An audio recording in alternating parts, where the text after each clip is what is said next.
हो गया।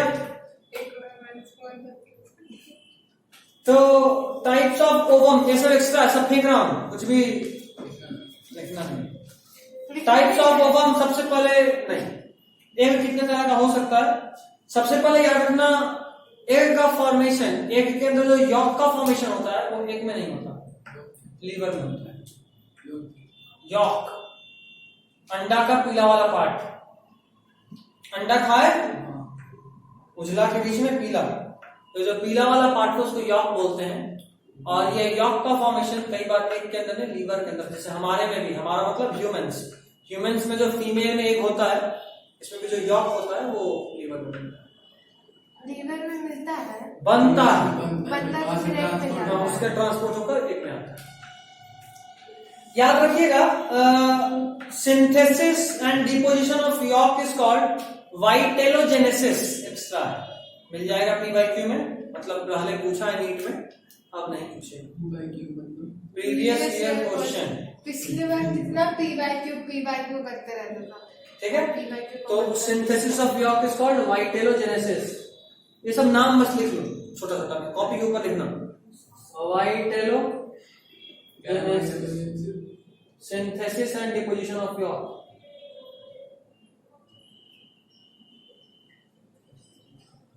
तो नीट का फादर भी नहीं पूछेगा, ठीक है। सिंथेसिस, हाँ पूछो, अब तुम्हारे लिए पूछो तो अच्छा है, क्योंकि तुमको पता है। Synthesis and deposition of yolk is called vitellogenesis. L के फॉर्म कहां होता है,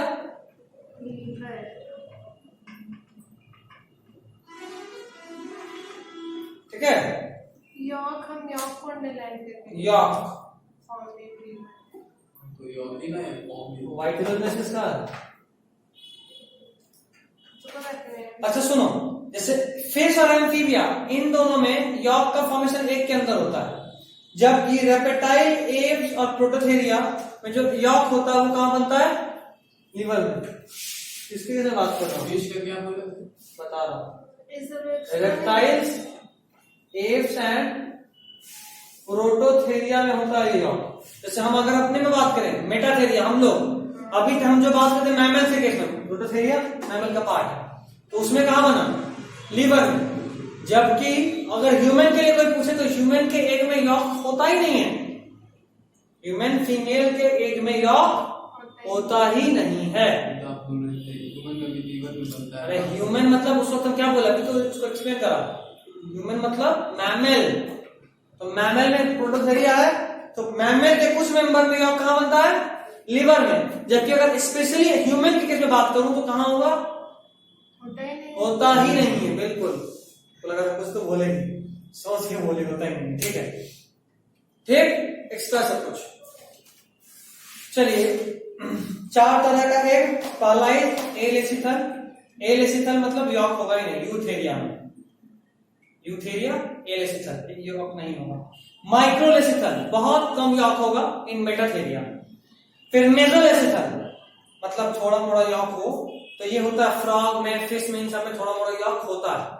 और मेगालेसिथल में बात करूं तो एव्स, प्रोटोथेरिया, इंसेक्ट, रेप्टाइल, इन सब में लार्ज यॉक होता है। हाँ, एव्स मतलब बर्ड, एक्स्ट्रा आता है। नेक्स्ट छोड़ने लायक है, छोड़ने लायक है, छोड़ने लायक है। अब सीधे आगे फर्टिलाइजेशन में। एक पॉइंट लिखिए, एक्स्ट्रा है बट पहले बहुत अच्छा से लिखवा रहा हूं। Rate of cleavage is inversely proportional to amount of yolk. Rate of cleavage मतलब cell division, cleavage means cell division, CLEVAGE, हाँ CLEVAGE, cleavage, cleavage means cell division. तो rate of cleavage is inversely proportional to, rate of cleavage is inversely proportional to, rate of cleavage is inversely proportional to amount of yolk. Rate of cleavage is inversely proportional to amount of yolk. ऐसे 1/, ना क्या 1/, हाँ इधर आ जाइए। आ रहे हैं। और छाई में देखे तो उठा हुआ था, तुम लोग बोले कॉलेज जाने किसको नहीं पता, इतना हमारा बोली नहीं कॉलेज बात तो सही है। होगी नहीं तो सो क्या है कॉलेज। और है वीडियो। कोई नहीं, लिखे rate of cleavage is inversely proportional to amount of yolk, मतलब यॉर्क जितना ज्यादा होगा उस सेल में डिवीजन उतना कम होगा। स्लो होगा, कम नहीं स्लो। रेट मतलब स्पीड, ठीक है। यॉर्क समझ गई ना, अंडा का पीला वाला। खाते हो ना, करते हो ना। नॉनवेज हो, गुड। ये सब घास फूस खाने वाले चारा घोटाला में इसी का नाम आया था। अब शुद्ध शाकाहारी भोजन गाय से मांगती है, थोड़ा घास हमको भी शेयर कीजिए। अरे ह्यूमन इज ऑमनिवोर, सब चीज का मजा लीजिए।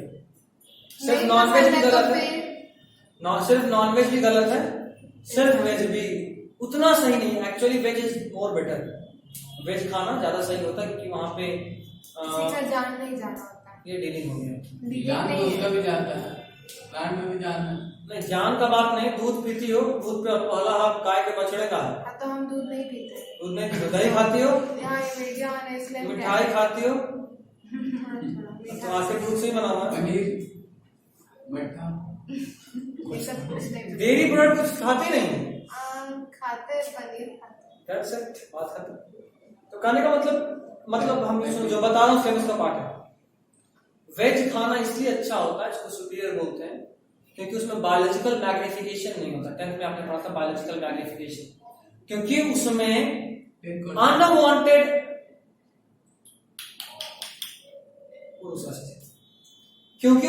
अनवांटेड केमिकल्स का कंसंट्रेशन बहुत ही रिलेटिवली कम होता है।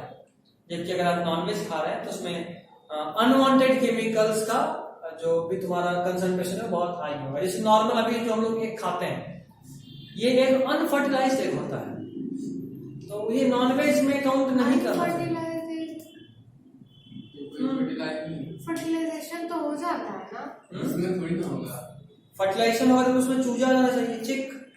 ये अंडा में कभी चूजा नहीं आता। 1 महीना मेरा तो कुछ नहीं होने वाला है। अरे यार, दो तरह का एक होता है, एक बोलते हैं फार्म का अंडा, वो हार्मोनल इफेक्ट है, हार्मोन डालते हैं उसमें ताकि ओव्यूलेशन हो फटाफट। दो अलग में फर्टिलाइजेशन। एक बात बताओ, नहीं एक बात बताओ, ह्यूमन की बात करते हैं अभी। ह्यूमन में एग रिलीज क्या स्पर्म के जाने के बाद होता है? तो ब्लड के साथ रिलीज? अच्छा नहीं, लेकिन बॉडी से बाहर तो नहीं ना आता है, उसमें बॉडी से बाहर आ जा रहा है। जहाँ हमारे में इंटरनल फर्टिलाइजेशन, इसलिए बॉडी के अंदर होता है। तो फर्टिलाइजेशन जैसे फ्रॉग कोई मेरा फ्रॉग में कैसे होता है फर्टिलाइजेशन? एक्सटर्नल मतलब एग आया होगा और उसके ऊपर स्पर्म डाला गया, तो एग तो बिना फर्टिलाइज हुए भी बाहर आया। हाँ, तुम्हारा सवाल का जवाब तुम खुद दे रही हो। हाँ, तो हेड में ऐसे कैसे हो सकता है? हेड में भी एक्सटर्नल फर्टिलाइजेशन होता है। तो आज से पहले कभी नहीं पढ़े। एक्चुअली नहीं होता, उसमें इंटरनल होता है, लेकिन ये जो एक है ना, ये फॉर्म की होती है, ये जो होती है हेम्स, इनको इस तरह से डेवलप ही किया गया है कि सिर्फ अंडा दे। ठीक है, ये सिर्फ इनको बनाया ही गया है अंडा देने के लिए, इनको बोलते हैं लेयर्स। जो चिकन हम लोग खाते हैं वो ब्रॉयलर्स होता है, उसको इस तरह से डेवलप किया गया कि वो कभी अंडा नहीं देगा। खाना खाएगा और तुरंत से उसका मसल बनेगा, मांस बढ़ेगा सर, अंडा नहीं देगा। और जो लेयर्स होती है वो सिर्फ अंडा देती है, उसको खाने में यूज नहीं करते। समझे कुछ?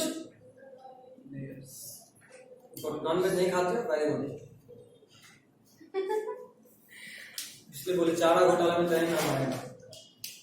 चारा भी नहीं खाते। गाय सब कंप्लेन लिखाई थी, अंजलि मेरा चारा खा गई, भैया। बताइए इस घास पे पाला मेरा था। ये रेट ऑफ क्लीवेज। हाँ ठीक है, अगला पॉइंट इज ऑन है ना, अगला point is on the basis of egg shell. ऐसे ही है। अरे ऊपर में लिखना था क्या? हाँ लिखना, काम शुरू करें, ऊपर लिखना है। लिखो जहां लिखो, लिखो तो कोई दिक्कत नहीं। एक्स्ट्रा अभी कोई ये टॉपिक नहीं है। अभी भी एक्स्ट्रा चल रहा है। 1 on the basis of egg shell, अंडे के ऊपर सेल है कि नहीं, इसके बेसिस पे दो तरह का एग।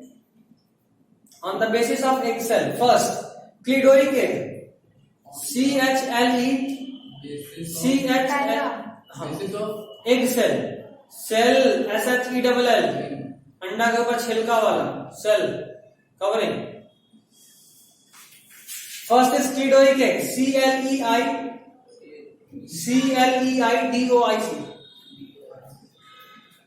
क्लीडोइक एग लिखिए डैश देकर, with hard cell,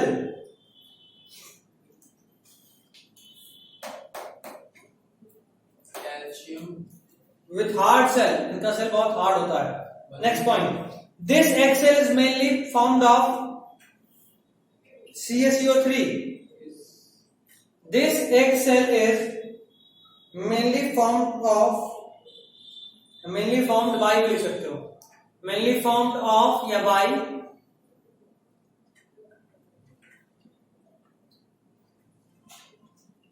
CaCO3 calcium carbonate and is secreted by uterus। ये जो सेल सीक्रेट होता है कहां पे होता है? यूट्रस में। यूट्रस में एक ग्लैंड होता है, नाम है सेल ग्लैंड। यूट्रस के ग्लैंड का नाम क्या है? Shell gland. देखो एक बात खास, जिस भी एग में सेल होता है ना, उन सब में एक सेल कहां से आता है? नहीं, ये है तो ह्यूमन के बारे में, तो ये सब तो ह्यूमन में नहीं होता। ह्यूमन से रिलेटेड थोड़ा आगे, ये हम लोग थोड़ा एक्स्ट्रा पढ़ रहे हैं, अभी तक ह्यूमन में नहीं। अभी जो बोल रहा हूँ ध्यान से सुनना, इंपॉर्टेंट क्वेश्चन है इसका। जैसे बर्ड्स में, बर्ड्स के एग में सेल होता है या नहीं? होता है। किसका बना हुआ? Calcium carbonate. कहां से रिलीज होता है? यूट्रस। यूट्रस में कौन सा ग्लैंड? Cell gland. याद रखिएगा, ऐसा कोई ग्लैंड ह्यूमन में नहीं होता है। ठीक। अगला पॉइंट लिखिए। हाँ, अगला नॉन क्लीडोइक एग। क्लीडोइक एग हो गया, दूसरा नॉन क्लीडोइक एग।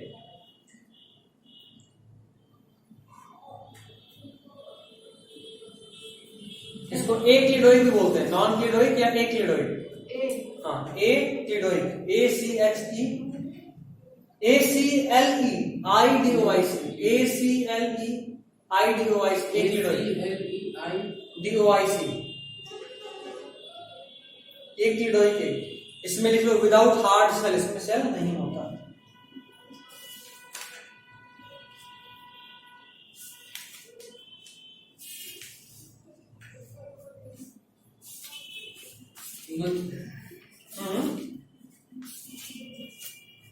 हो गया। चलिए अब इस पे पढ़ा दो, डाली heading types of egg membrane. ये भी एक्स्ट्रा, बट ये इंपॉर्टेंट है, तो यहाँ पे इंपॉर्टेंट लिख लेना। अभी तक जो भी एक्स्ट्रा था वो उतना इंपॉर्टेंट नहीं था, ये वाला इंपॉर्टेंट है। Types of egg membrane. Egg के ऊपर जो मेम्ब्रेन होता है उसका कितना टाइप होता है? जैसे हमारे में कितना मेम्ब्रेन था एग पे? दो। कौन कौन? 3 था। इनर, कौन कौन? इनर मेडुला, जोना पेल्यूसिडा और कोरोना रेडिया तक 2 था। ओवरी नहीं, एग में था। अरे हम जो बताते हैं। हाँ, ठीक। तो लिखिए types of egg membrane. First primary, दूसरा है जोना पेल्यूसिडा। फर्स्ट इज प्राइमरी, लिखिए फॉर्म्ड और secreted by ovum itself. Primary. हाँ, प्राइमरी वैसा एग सेल जो अंडा खुद ही रिलीज कर रहा हो, वैसा मेम्ब्रेन जो एग खुद रिलीज कर रहा हो। फॉर्म्ड या सीक्रेटेड बाय, फॉर्म्ड और secreted by ovum itself, formed और secreted by ovum itself, formed और secreted by ovum itself, formed और सीक्रेटेड बाय ओवम इटसेल्फ। हो गया। एग्जांपल लिखिए। First zona pellucida in human, zona pellucida in human, zona pellucida in human.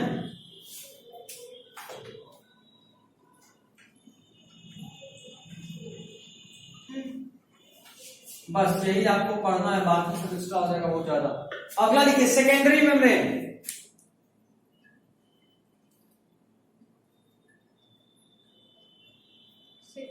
Secondary membrane, primary का बात हो गया, दूसरा सेकेंडरी मेम्ब्रेन।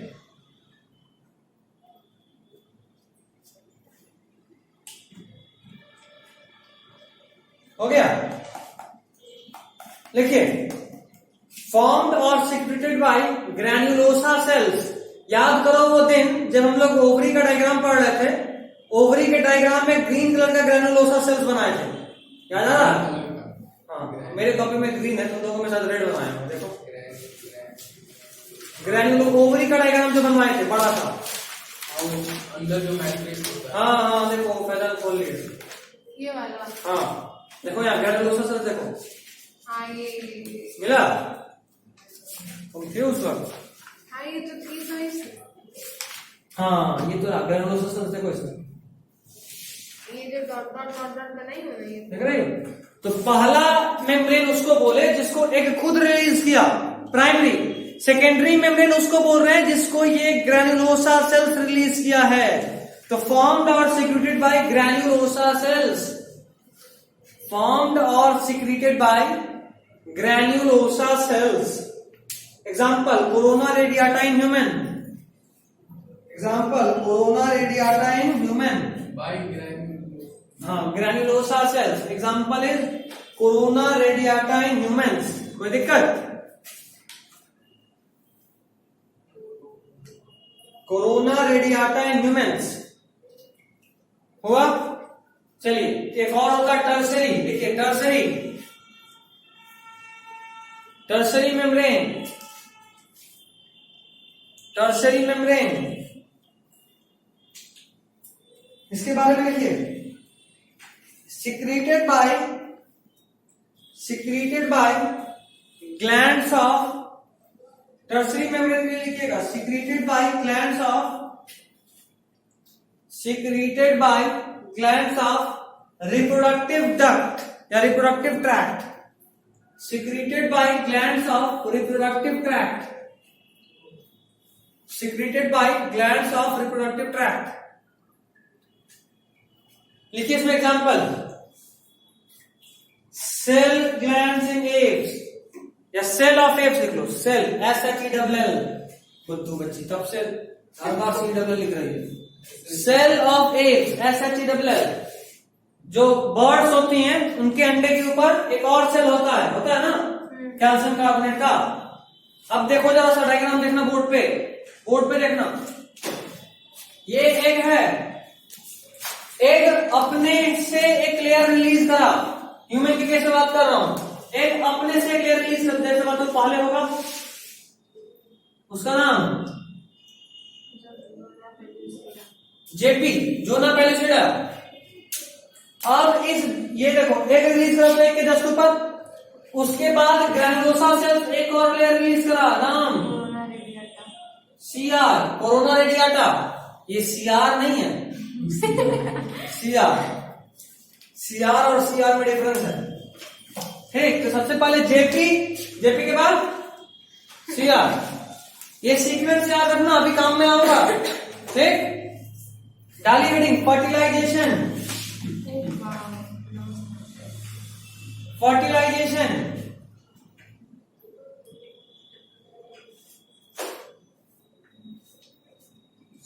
फिर से कौन सा?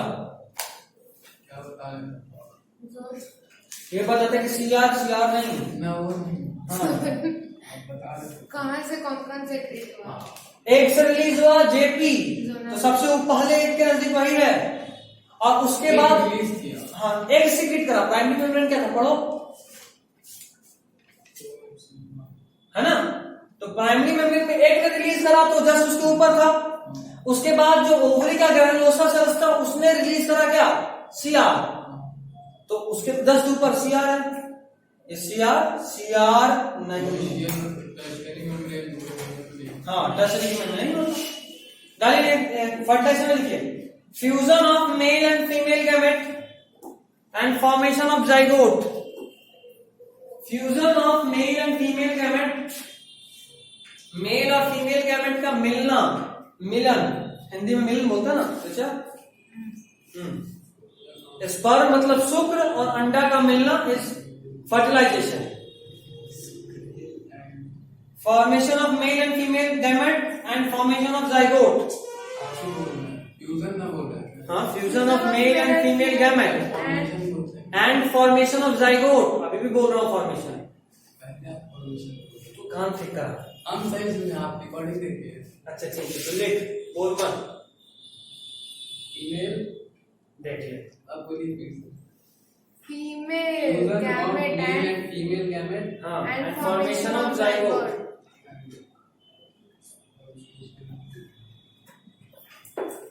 ठीक है, नेक्स्ट पॉइंट, इंटरनल इन, किसमें इंटरनल फर्टिलाइजेशन होता है, बताइए जरा।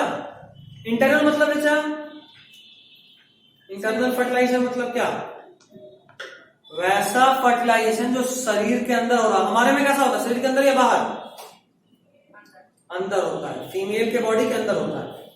तो अंदर किसमें होता है, कौन कौन से ग्रुप में वो बताओ, देखो। Internal in cartilaginous fish, cartilaginous fish,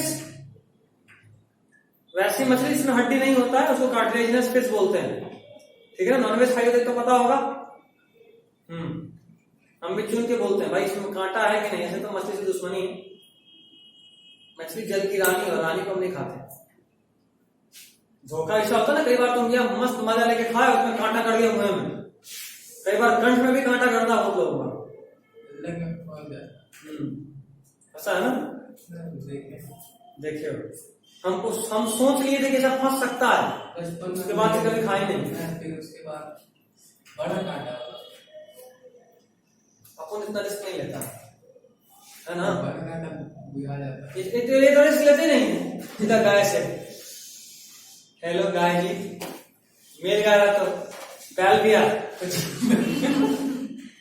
चलिए ठीक है, कहा थे, हाँ, कार्टिलेजिनस फिश, एव्स, एव्स मतलब birds, cartilaginous fish, Aves, reptiles, mammals, cartilaginous fish, Aves, reptiles, mammals.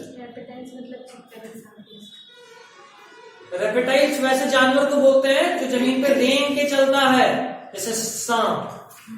ठीक,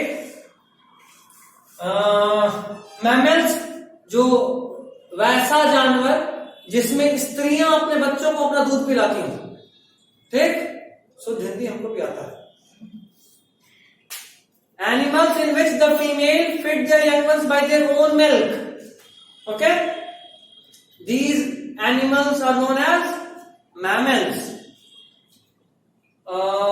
उसके बाद हो गया एक्सटर्नल फिश, लिखिए एक्सटर्नल फिश, एक्सटर्नल इन, लिखिए एक्सटर्नल इन, इंटरनल किसमें था बता दिया, एक्सटर्नल इन। देखिए बोनी फिश, वैसी मछली जिसमें हड्डी हो। एंड एम्फीबिया, फ्रॉग याद रहेगा ना, फ्रॉग में एक्सटर्नल होता है। एंड एम्फीबिया, ये बोनी फिश और कार्टिलेजिनस फिश में बड़ा कंफ्यूजन होता है ना, किसमें एक्सटर्नल किसमें इंटरनल। मस्त ट्रिक बनाएंगे, मजा आ जाएगा सुन के।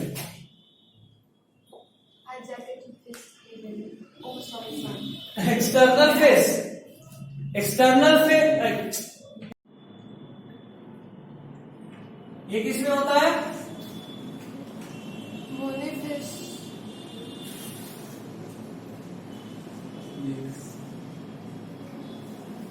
याद रखना, ठीक है, कभी नहीं बोलोगे।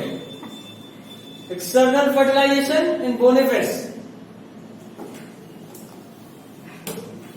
उपाय होना चाहिए याद रखने में, बड़ा कंफ्यूज करता है।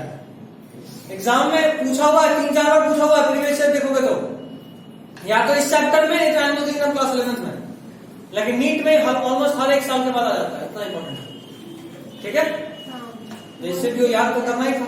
अच्छा, उसी तरह कार्टिलेजिनस फिश, जैसे हमारे में पेनिस होता है मेल में, कार्टिलेजिनस फिश में क्लैस्पर्स होता है, बताया था क्लास 11th में, याद है,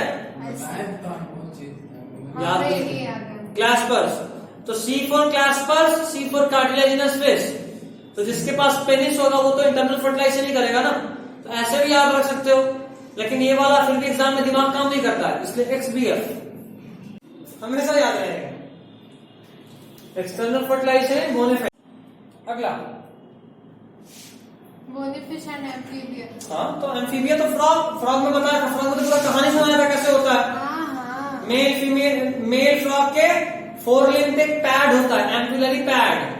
तो जब भी मेटिंग करना होता है ना, तो ये मेल फ्रॉग फीमेल फ्रॉग से चढ़ जाता है और उसका पैड जो है वैक्यूम तरह का होगा। ऐसे कई बार देखते हो छिपकली, ऐसे उसका अगर कभी डिस्कवरी देखोगे गलती से देखोगे उसके हाथ में ऐसा होता है कि चिपक जाए, देखे हो? स्पाइडरमैन देखे? स्पाइडरमैन में देखोगे कि जब उसको स्पाइडर काटे तो उसके हाथ से कुछ रोमा टाइप का निकलता है जो चिपक जाता है दीवार में, देखे? नहीं। वैक्यूम क्लीनर देखे? नहीं। 3 इडियट देखे?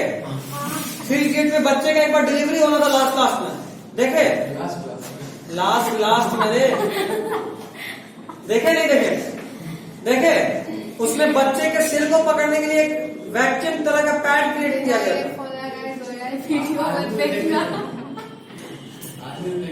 आज ही देखे थे।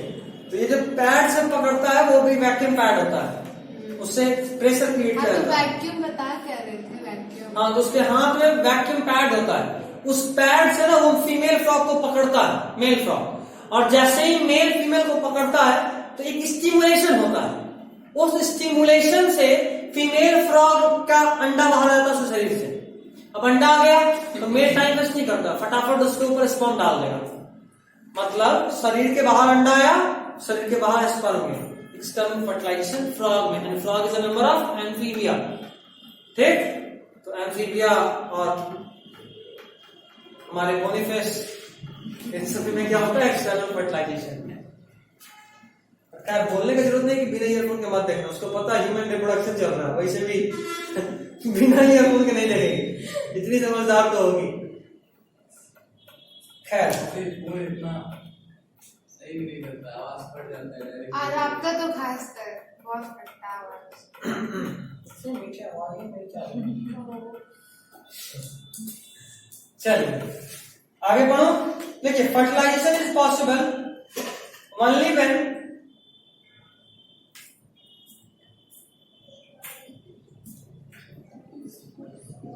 fertilization is possible only when both the gametes,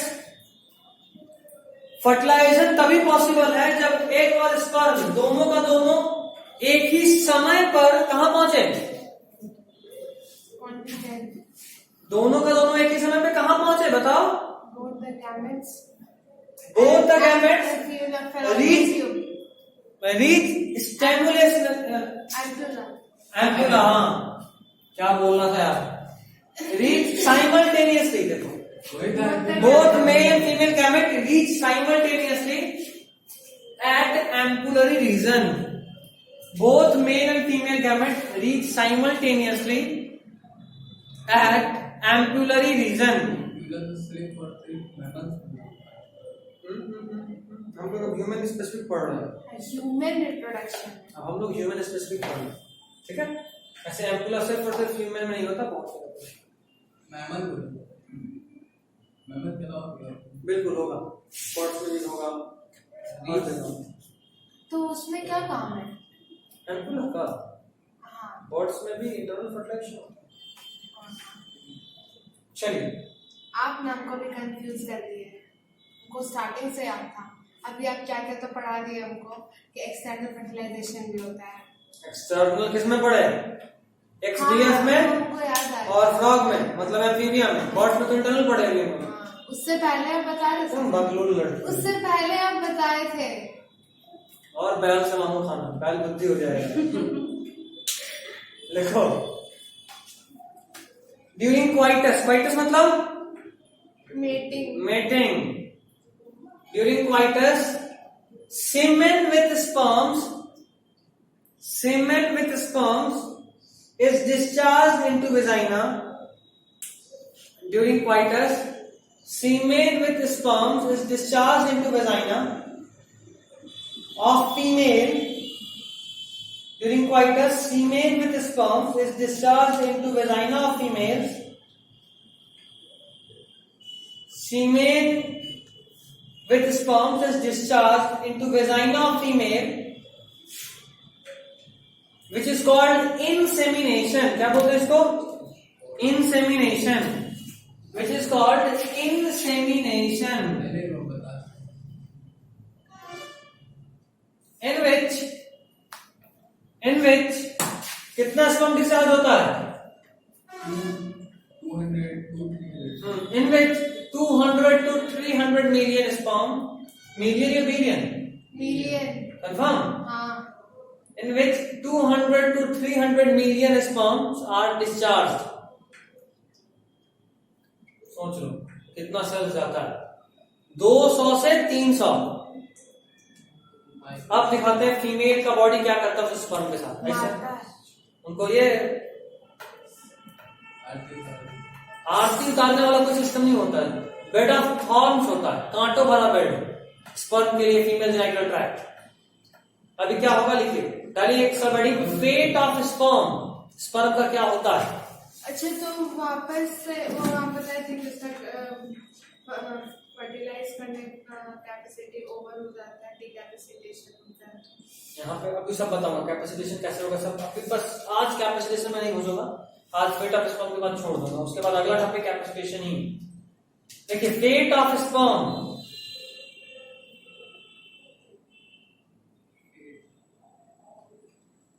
देखिए फेट FAT, हाँ स्पर्म का क्या होगा, स्पर्म का भविष्य अभी बताता हूं क्या। देखिए पहला 97% of sperm are engulfed by vaginal wall. बताओ आधा का ऑलमोस्ट 97% का काम तो हम कौन कर दिया, वेजाइना। बेचारा 200-300 मिलियन भेज के भी क्या फायदा, बाय वेजाइना या वेजाइनल वॉल। ठीक है, नेक्स्ट 3% इंटर्स इनटू सर्विक्स। जाहिर सी बात है 97% उड़ गया तो बचा कितना, 3 जो सर्विक्स को पार करता है। 3% इंटर्स into cervix. Next point 0.1% इंटर्स into uterus. जरा बताओ 3% गया था, उसको 1% बोलते तो समझ में भी आता। 0.1 कितना कम हो गया, तो 0.1% इंटर्स इनटू यूटेरस हो गया। Next 0.01% इंटर्स into fallopian tube. बेचारा स्पर्म का काम हालत करती है फीमेल जेनिटल ट्रैक्ट, दुख होता है जानकर। 0.01% इंटर्स इनटू फैलोपियन ट्यूब। अच्छा, तो है तो फिर इंसान का भी हाल रेडनेक शिफ्टली की तरह हो जाता। नहीं, ये अच्छा इसलिए है क्योंकि नेचुरल सिलेक्शन का तरीका है। वही तो कह रहे हैं। मेढक छिपकली में भी ये चीज होता है, लेकिन वहां क्या होता है कि एक से अधिक एग्स होता है। शिफ्टली में कैसे होगा भैया, वो इन एक्सटर्नल फर्टिलाइजेशन हो रहा है वहां ना। भी होता है, सब नहीं बच पाता। जो एक मान लो वीक है वो सूख जाएगा। एग की स्पर्म, एक स्पर्म भी कई बार सूख जाता है। जो वीक होता है उसको नेचर खत्म कर देता है। जैसे ये मान लो इतना मिलियन भेजे, उसमें से कोई एक जीत के रेस गया, वो तो 3 डेट्स में कहते हैं। सोच लो हम लोग कितना हाईली सिलेक्टेड है। उससे भी ज्यादा है, कुछ ज्यादा है। ये बाकी सब जब इसका जन्म हुआ ना, बाकी सब इसका में ये टगा देती रुक अभी हम जाएंगे, तू अभी बाद में सोचना अपना, ज्यादा स्पेशल है। 0.01 इंटर्स into fallopian tube. Next point 300 to 500 sperm reaches the site of fertilization। Delhi में 300-500 है। तो मिलियन में भेजे थे, अब तो 60-70 बोले। रुक जाओ वो लिखना पहले। 60 300 to 500 sperm reaches the site of fertilization। 300 to 500 sperm reaches the site of fertilization in which 50 to 100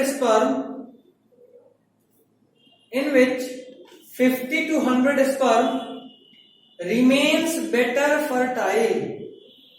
In which 50 to 100 sperm remains better fertile, मतलब पहुंचा तो 300 से 500, लेकिन फर्टिलाइजेशन करने का औकात कितनों में था, सिर्फ 50 से 100 में। डालिए अगला heading events of fertilization. Events of, अभी 2 मिनट है। Events of fertilization, events of fertilization. इसमें फर्स्ट हेडिंग डालिए, सब हेडिंग मतलब कैपेसिटेशन।